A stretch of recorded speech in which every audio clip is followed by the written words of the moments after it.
And that created a sense of patriotism around the diaspora Somalis. And they're like, you know what? We want to go back and fight, against the aggressors, against the invaders who came in. And remember, Somalia and Ethiopia have had historic war before. So all those plays into part in how we are very divided in terms of like an imaginary borderline that and then what also caused problems is the civil wars that happen, outside Kenya. You can see the civil war in Somalia, the civil war in Ethiopia, the civil war in Uganda, the civil war in South Sudan.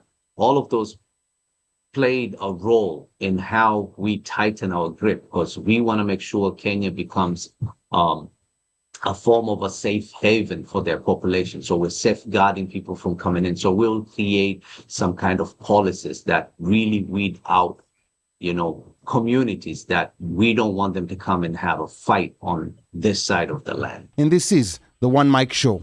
We're going to revisit the historical roots of anti-Somali sentiment in both Kenya and the US, and we'll also interrogate the claims filling social media, WhatsApp groups, and TikTok timelines.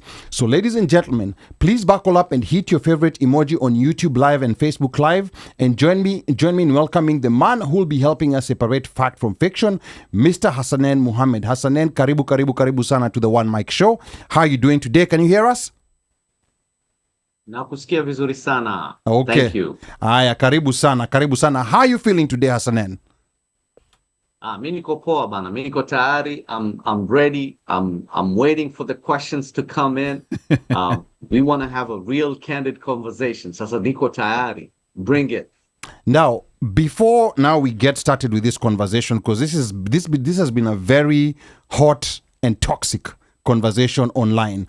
So before we get started, maybe tell us briefly, for those maybe who are interacting with Hassanen for the first time, tell us a little bit about who Hassanen is in a brief minute and what you do for the Somali Community Center, where you're an executive director. Hassanen. Yes, so I am the executive director of the Minnesota Somali Community Center. We are pretty much a one-stop shop for community issues. Part of the programs we run doing like opioids outreach, we do migration issues, we help elders, we deal with youth issues, legal, we go to courts, we advocate for folks maybe who have committed a crime based on their drug use and transfer them from criminal cases to drug courts, which will give them a path towards getting treatment. Prior to that, I was the president of the League of Minnesota Human Rights Commission. This is an organization that dealt with all human rights issues in the state of Minnesota. I served as their president for 3 years out of 4 years that I was serving over there. I was the chair of the Human Rights Commission for the city of Brooklyn Park 4 years out of the 6 years that I was there. In the great city of Brooklyn Park, where my representative is Hulda Hensley, the first Kenyan woman in state, Representative Hulda Hensley. So we have been able to work on many different issues from being here. I've lived in Minnesota now for over 25 years, total in the United States over 26 years. Kwenye city of Brooklyn Park, I've lived over 21 years, going 22 soon. So I've lived here when the white population was 70%. Now we are part of the majority, right now in the city of Brooklyn Park in the Midwest. And we are known as the largest foreign-born citizen city in the Midwest. So we have the template of what will happen, down the road in the United States if the demographics change. Amazing stuff, and amazing to know that you're represented by Hulda, who's tuned in here. And we are very grateful to have both of you within the episode today. Now, before we get into the current storm, Hassanen, of accusation and misinformation, can you take us back to the beginning? What is the historical genesis of anti-Somali sentiment, especially in Kenya? And how did these early attitudes evolve into the narratives that we are seeing today? Hassanen.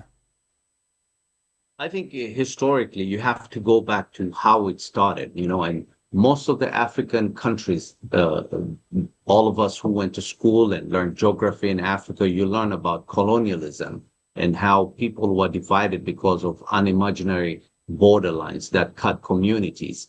And sometimes people had differentiation of negotiations where a piece of land was taken from one area to the other area, and where there was a regulated conversations between nations that one day they will have a form of a referendum of some sort. Now, if you look at historically where the claims of the land of Somalia, it goes all the way to the Kenyan side where the Northern Frontier District is. On the Ethiopian side, it covers the Ogaden region. On the northern side, it covers the Djibouti area.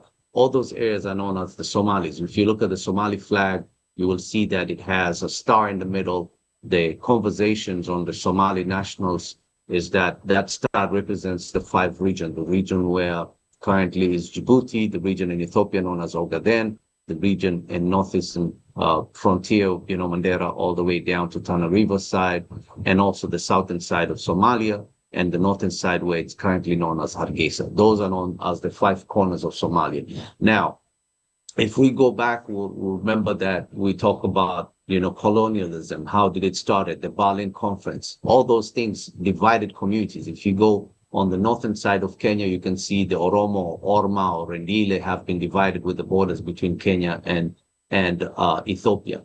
On the north and western side, you can find regions where there's the Dinka, the Gambela folks who are divided and put between Kenya and Ethiopia, and you can find cross-border conversation. A good example is Moyale, Kenya, Moyale, Ethiopia, where same individuals related through generations are divided by a border that you don't even need a passport sometimes to walk from one side to the other side. If you go to the Western Kenyan side, you find the Teso that are found in Ugandan side and the Kenyan side, and all of that plays into how Kenya came about from 1963 to the Shifter Wars, where, there were folks in the Somali region that said, we want to be reunified with Somalia, to where the previous administration started to make sure they find out who really is the person that stays in that region so they can earn to get that ID. And I don't know if any of you remember, but back in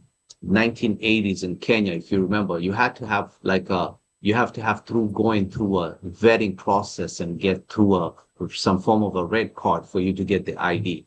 Not as easy as it is today. So all those plays into part in how we are very divided in terms of like an imaginary borderline that, and then what also caused problems is the civil wars that happen, outside Kenya. You can see the civil war in Somalia, the civil war in Ethiopia, the civil war in Uganda, the civil war in South Sudan.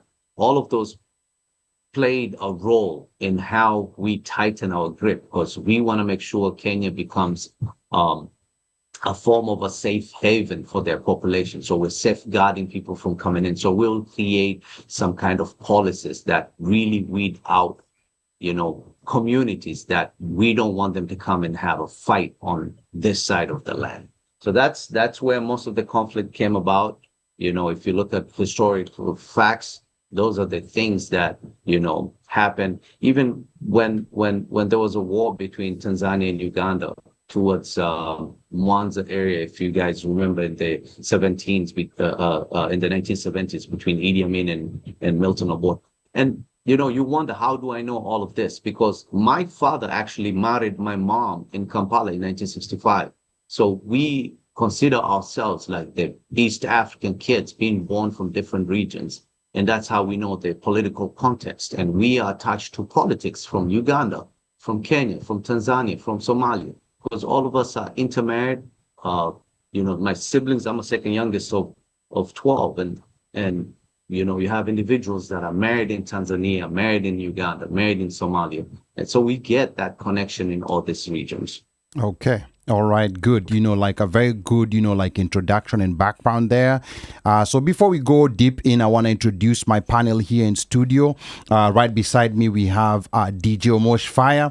DJ Omosh Fire, karibu sana. Now, DJ Omosh, you grew up in neighborhoods and went to schools with a strong Somali presence. Maybe what are your expectations tonight in as far as debunking or reconciling the narratives online versus what you know about Somalis having grown up with them? DJ Omosh, karibu sana. Asante sana, Ali. Thanks to our guest who's listening to us from very, very far. I hear it's very, very, very far. But again, neither here or there. So, Ali, you bring up a good point about the Somali community in Kenya. And I think the Somali community, based upon my time when I was living in Kenya and going to school in Kenya versus the Somali community in Kenya now, and then the Somali community in the diaspora, it's like there are three different worlds. Because for me, growing up, the Somali community I remembered was the long distance truck hauling drivers who used to do they did the 18-wheelers. Then they also did the tourists, would come from like almost like from SA with those big trucks. Now walikuwa nakaa nyuma za zile truck, and they used to make those trucks into like tour vans. Yes. Fiat. Zilikuwa Fiat, zile trucks. Zilikuwa Fiat, zile zinafanya kwa milima. Yes. And what we knew was that they all lived in Isili area. And then, you always heard that these guys had money. The money was never put in the bank, blah, blah, blah. So, but Somalis, the ones I went to school with, are always, always very generous, very nice, a very good community to me, in my experience. I went to school in Eastlands, actually next door to Isili. So I am very, very, very, very familiar with that whole area. And this, again, is pre the whole area coming down. Bus station was still around back then. Bus station was still around. Around back then. I think right now they have BBS Mall, yes, where the bus station Mall, used to be. Yes. Calif was an area that was in between inategemea. Ikiwa unakaka mtu wa area, unaweza pita. Usipokuwa ka mtu wa area, uwezi pita na uwezi fikia. KJ for me was regular. I used to pass through KJ to walk to go home.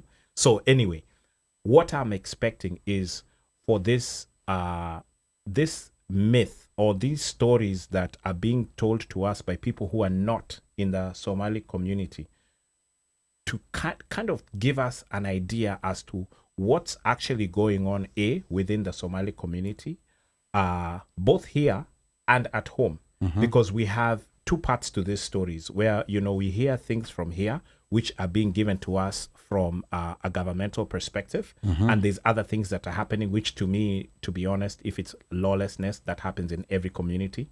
So why just this one community? Okay. And then at the same token, at home, because of the voter rights, or should I say not voter, the ID issues, which Ali, you have so eloquently spoken about here, because what is it called? At your last name denotes what? What we're gonna say? Jina yako ndio waga. Your name betrays you. Bas. Yeah.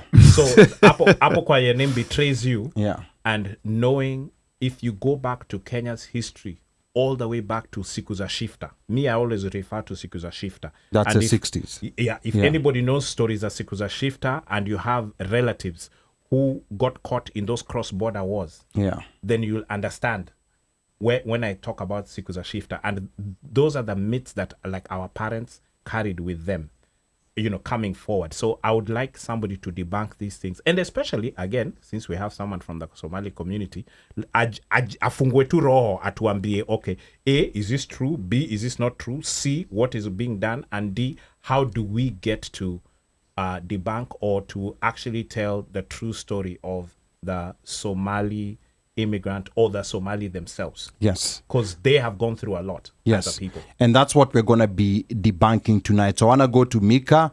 Now, coming into tonight, Mika, what questions or concerns are you hoping to understand better, especially around the claims against Somalis that seem to be dominating Kenyan social media spaces, especially in the last few weeks? Mika Och, twende kazi. Thank you very much, Ali. Kwanza before tuange story ya Somali, mi nimejamii Omosh. Oh, no. Omosh Oh, no. nilikupatia EP ya Mandi katuko Kenya. Leo ndo umecheza Buddies Need Love. Bloody fuck. Hiyo story ya nyuma ya tent hiyo Anyway. hapo sasa. Yani, he didn't Yeah. even give me credit. I even played charisma. Turudi kwa show. Yeah. Haya, hiyo tutaongea baadaye. Sasa talk to anyway, us, back Mika. to the show. Yeah. So, back to the show. For me, this is a thing for me. I want to hear. I want to learn. I want to get to understand, right? A lot has been said. A lot has led to a lot being said, especially on the Kenyan side, right? And I want to understand where some things are coming from, because for a lot to be said, there has been a lot of provocation that has been done. So I'm curious. Okay. That's what I'm stepping into the show today with, curiosity. Okay. So curiosity. Okay, so that's good. And we're going to be addressing all kinds of curiosities tonight. So back in studio, before we go back to Hassanen, I want to come to Uno Mike. Now, Uno Mike, you've been following the conversation around Somalis supporting Trump. What stood out to you the most about how this narrative has been unfolding online, especially in the wake of the recent comments that Trump made? Uno Mike. I've been conflicted. And let me start by saying, looking at the first term and the need and the desire to want to have a Muslim ban, like just ban. Yeah. And then A blanket ban. Blanket ban. Yeah. Everyone. Yeah. Muslim. And then, in the run up to the second term, the attempted the 2021, I mean 2024, the still the run, but that there's this guy in a propensity. Politically correct? Nyamaza. It's my point. Like, you can see that this guy, shida yake anakuanga na hii, like, how? Yeah. There's been a conflict in terms of, okay, yeah, you have your there are certain things, like the LGBTQ kids and everything and family values, but that this guy does this. Okay. That is one. But I am also unlearning, because I am here to I've decided to unlearn and willing to relearn, because show ya last week ya Tanzania. Yes, it taught us a lot, bro. I have unlearned a lot. Yeah, last week. And with Somali, I have unlearned a lot. Because here's the thing: you're conflicted because, like watching the not CAF, is it CAF? The championships that just passed, where one time Chan. Yeah. Like you're seeing footage, you're seeing video, and you can't say that guys, Somalis are talking bad about Kenya, banning the Kenyan flag, and everything, and then we come to this, and we see Trump what he's saying, and you're like, you can't help yourself but like, okay, these guys are nyewe surely. Yeah. Yeah. How did some of them get to endorsing Trump? Exactly. So we're going to be addressing that too. I am here like Mika.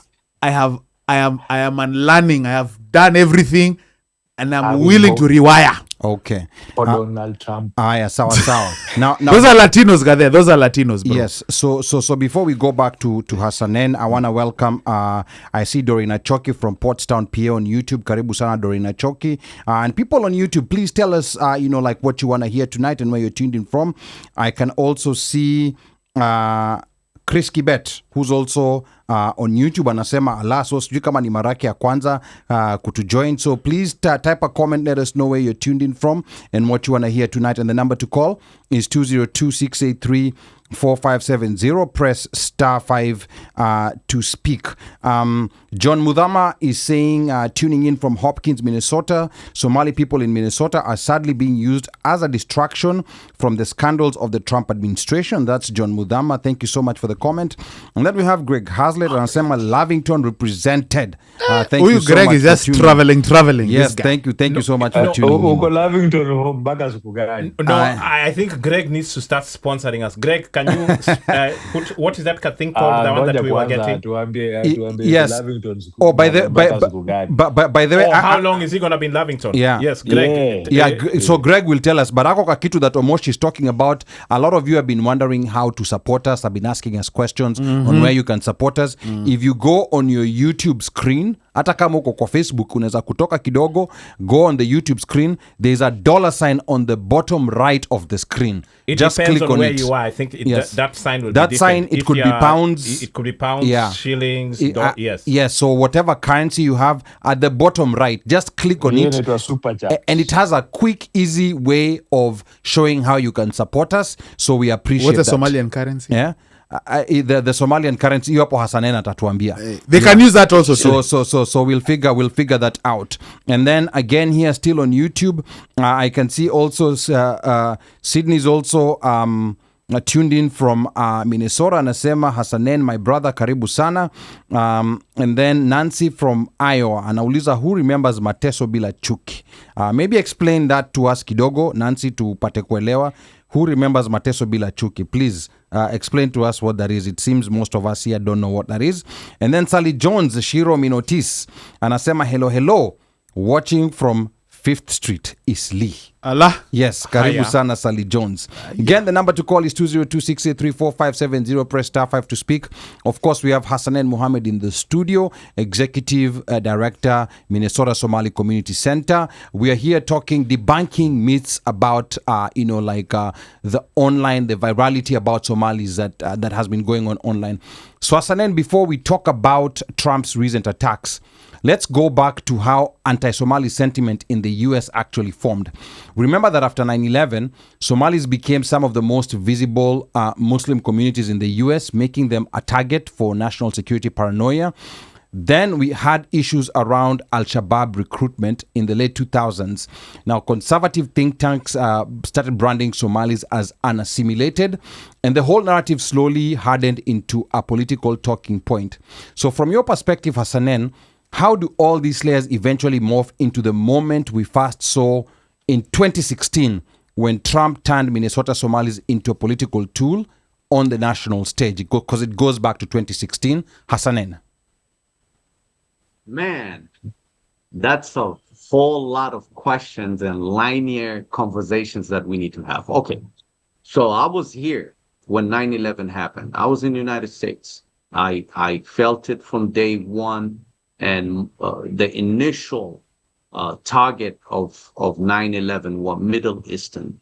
I don't know if you know this, but by counts, I believe at that time it was 11,000 individuals were picked up like crazy, left and right, put in planes without due process, deported from this country.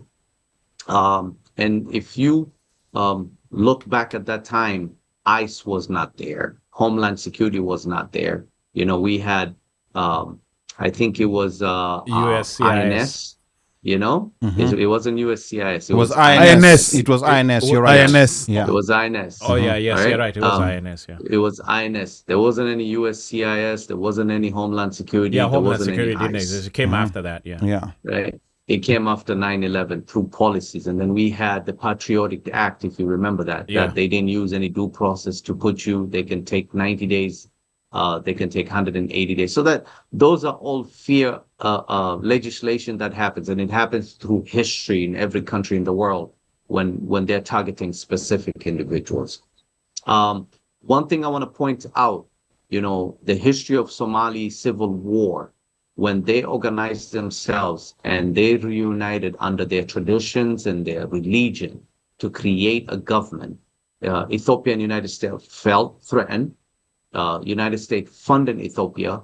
They went after the group that they called themselves the Islamic group that put the country together as a government. and they tried to dismantle it. If you remember, that's how Ethiopia invaded, Somalia. And that created a sense of patriotism around the diaspora Somalis. And they're like, you know what? We want to go back and fight, against the aggressors, against the invaders who came in. And remember, Somalia and Ethiopia have had historic war before. They have a region that, speaks Somali, looks at and calls Somali, that they took, that they don't want to give back. We had a 1977 war between Somalia and Ethiopia where we reached like 50 kilometers from Addis Ababa before Fidel Castro sent, 50,000 Cubans behind the lines on the Somali soldiers. And that's how he dissipated the Somali military apparatus and ended up forming the anti-government sentiments that brought the civil war in 91. So all those accumulations of historical facts that happened between Somalia and Ethiopia. And then Al-Shabaab was formed when people had a passion and say, you know what, we're going to go back and fight these invaders. Now I'll tell you something interesting about United States. You guys remember when they were fighting, the Taliban were fighting Russians, and the Americans went over there, gave them stingers, invited them to White House, sat down with them, and then eventually they coordinated by law and put them under the list of being a terrorist organization, right? The same thing happened with Somalia.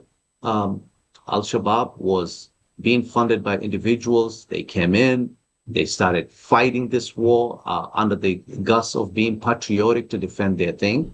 And then eventually, United States put them as a terrorist organization. Now, what does that have? What does that do when you do that? When you do that, it means that by American law, if you participated with a terrorist organization, it doesn't matter they were peaceful before, but as soon as it's designated as a terrorist organization, even your past participation to that group, it's a fact that can be used against you as you are participating in a terrorist organization. So before, everybody was patriotic and everywhere around the world, they were putting in money. And suddenly when it became a terrorist organization, everybody was scared now, because now they can be judged that they participated in helping out Al-Shabaab. So that's where the conversation about terrorism in Somalis, the sentiments about that. And you have to know, in the Civil War, if you all remember, Black Hawk happened. There were a lot of Americans who were killed and they were dragged. That was in the 90s. Yeah, that was in 93. Yeah. And that sentiment has, it's the only country in Africa that United States had thousands of soldiers who came in, and they were literally shamed by raggedy soldiers who, and community members who had guns that dragged their dead bodies. I mean, never in the history of the United States has a country been so vicious with them that they had to just pack their bags and leave, and that's what happened during Black Hawk Down after that event. So there's that negative sentiment of how that unfolded in the American society, how a third world country, mostly Black, mostly Muslim, beat up a big country, in a very simple terms, and literally very, very, very vicious in how they dealt with it. So all those sentiments culminated into all this, what you're seeing right now. But I would love to hear a question directly involving a significant part. But I'll tell you that there's a culmination of so many things: 9/11, Black Hawk Down, anti-Muslim sentiments, all of that. Okay, all right, fair enough. And we're going to get to all those. And I can already see, some questions that are taking a tangent here. Again, the number to call is 202-683-4570. Press star 5 to speak. Chris Kibet on YouTube is asking, I want to hear why Somalis find it hard to assimilate to other cultures. Now, Hassanen, let's diverge a bit. I want you to address this question just briefly, because this is one of those things that is in the social media spaces, or these people, they do not like assimilating in other cultures. So truth false, exaggeration. I have a problem Eh, with ni that. wale Okay, ni wale can I- wase wa can I- wood. Yeah. Wale wase wa wood. Ngoja kwanza. Yeah. Can I add something on that? Yes, go ahead, Hassanen- Bika. Yeah. Hassanen, the reason why, and I guess the reason why Chris is asking that question is because I've been in social media spaces whereby I've had Somalis claim we're not Africans, we're Arabs. And I've had Somalis actually make monkey noises to us Kenyans and other Black people, right? And actually, like, alienate themselves from, like, no, we're not Africans, we're Arabs. It was so bad to a point whereby Arabs came and actually started abusing them and denying them and like, no, you're not. Like, stop putting that, right?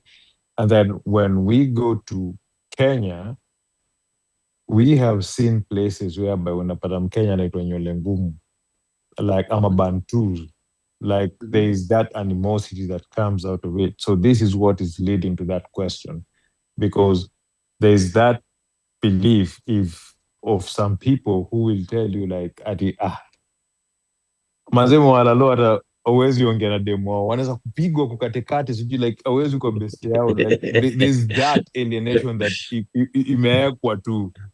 That is what's leading to this question, to the common people kwa ground. All right. So Okay, mtu kwa ground. So I mtaani. Kwa wanna- ground. So basically, Aye. why do Somalis find it hard to assimilate?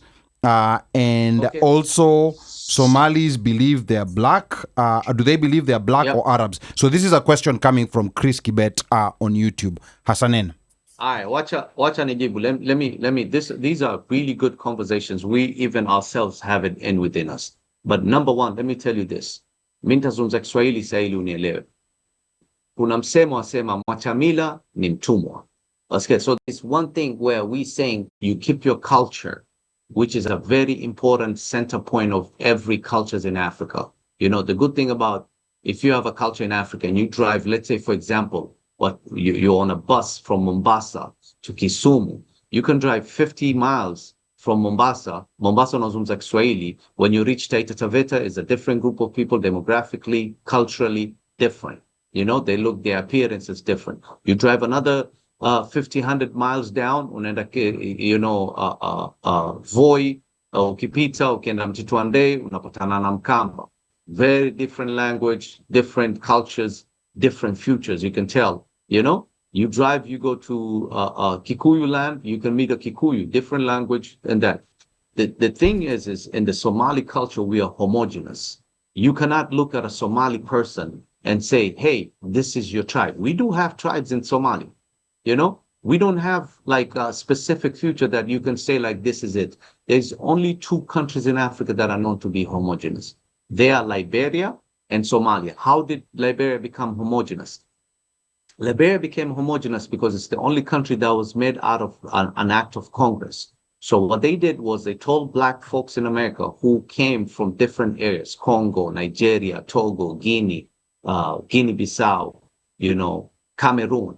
And then they said, hey, you want to go back to Africa? We have a land for you. Let's take you back. So they took all the gene coons from all these different areas, put them in one land, and that's how Liberia was formed, right? And then the Somalis, the same thing. We have had intermarriages from war, and it was the closest point, you can say, to the Middle East. Prior to early, you know, in the late 1800s, before they blew up Suez Canal, you can walk literally from, you know, Asia, from Europe, all the way to the Horn of Africa. You can do that.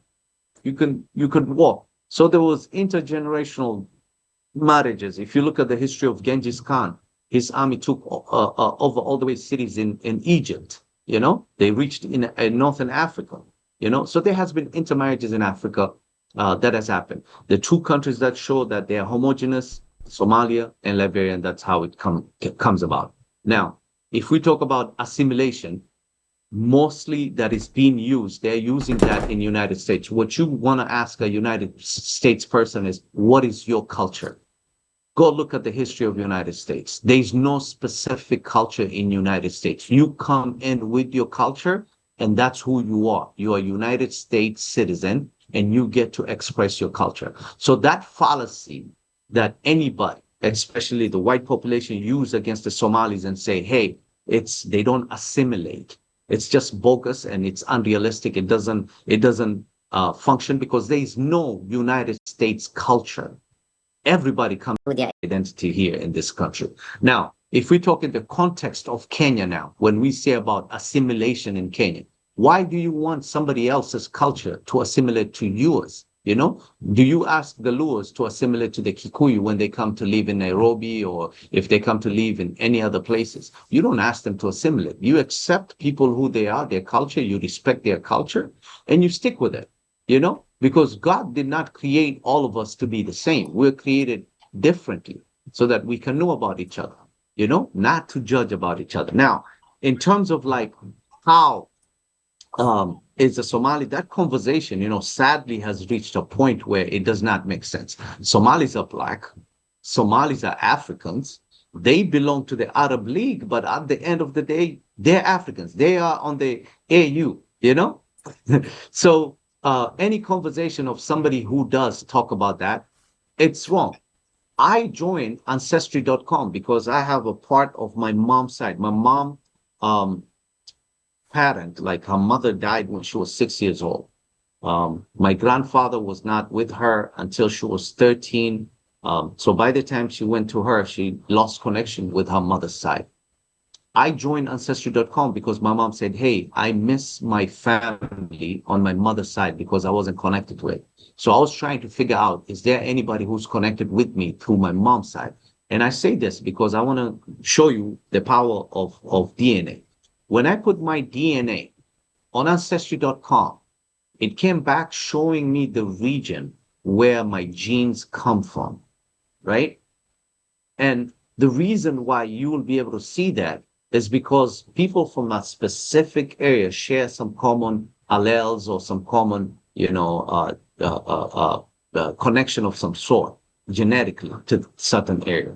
So I would say this is that if you look at those areas in my genetic platform, it shows it's in Africa. It's black folks. If you look at my mom, Ali Badawi, mamangu mosi kushinda mamako, you know? And if I look at any of you, Mikasi or anybody, my mom would be the same dark-skinned. She's a Somali woman, but she's dark-skinned just like any African woman, you know? So that notion that we are Arabs, you know, there's no